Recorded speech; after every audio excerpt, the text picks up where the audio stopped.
മൂന്നാറിലെ വ്യാജ പട്ടയങ്ങളിൽ എന്തന്വേഷണമാണ് നടക്കുന്നതെന്ന് ഹൈക്കോടതി. ഉദ്യോഗസ്ഥരുടെ സഹായമില്ലാതെ മൂന്നാറിൽ കയ്യേറ്റം നടക്കില്ലെന്നും കോടതി പറഞ്ഞു. പ്രത്യേക അന്വേഷണ സംഘത്തെ നിയമിച്ചിട്ടുണ്ടെന്നും 42 കേസുകളിൽ നടപടികൾ നടക്കുകയാണെന്നും സർക്കാർ കോടതിയെ അറിയിച്ചിട്ടുണ്ട്. വിശദാംശങ്ങളുമായി കൊച്ചിയിൽ നിന്ന് ശ്രീകാന്ത് ചേരുകയാണ്. ശ്രീകാന്ത്, ഈ കാര്യത്തിൽ വലിയ വിമർശനമാണ് ഹൈക്കോടതി ഉന്നയിച്ചിരിക്കുന്നത്. സർക്കാർ എന്തു മറുപടിയാണ് നൽകിയത്?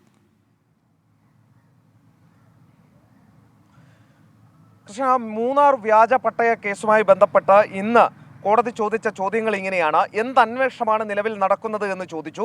പ്രത്യേക അന്വേഷണ സംഘത്തെ നിയമിച്ചിട്ടുണ്ടെന്ന് സർക്കാർ മറുപടി നൽകി. 42 കേസിൽ നടപടികൾ നടക്കുന്നു എന്നാണ് സർക്കാർ പറഞ്ഞത്. അന്തിമ റിപ്പോർട്ടുകൾ ഏതെല്ലാം കേസുകളിൽ ഉണ്ട് എന്ന് ഹൈക്കോടതി ചോദിച്ചു.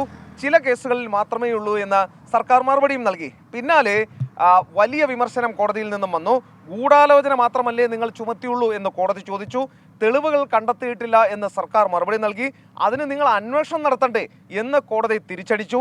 സംശയത്തിന്റെ പുറത്ത് നടപടിയെടുക്കാനാകില്ല എന്ന് സർക്കാർ മറുപടിയും നൽകി.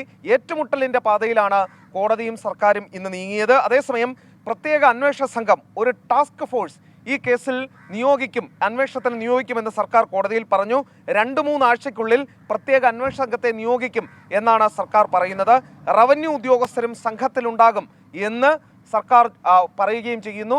അതായത് മൂന്നാറിലെ വ്യാജ പട്ടയങ്ങൾ, കയ്യേറ്റങ്ങൾ എന്നിവയിൽ വീണ്ടും ഒരു ടാസ്ക് ഫോഴ്സ്, അത് ഒഴിപ്പിക്കുന്നതിന്, അന്വേഷണം നടത്തുന്നതിന് ഒരു ടാസ്ക് ഫോഴ്സ് രൂപീകരിക്കാൻ സർക്കാർ തീരുമാനിച്ചിരിക്കുന്നു.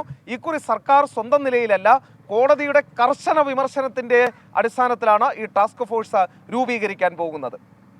ശരി, വ്യാജ പട്ടയങ്ങളിൽ കർശന നടപടിയെടുക്കും. അതേപോലെ തന്നെ രൂക്ഷ വിമർശനമാണ് ഹൈക്കോടതി ഉന്നയിച്ചിരിക്കുന്നത്. വിവരങ്ങൾ നൽകിയത് കൊച്ചിയിൽ നിന്ന് ശ്രീകാന്താണ്.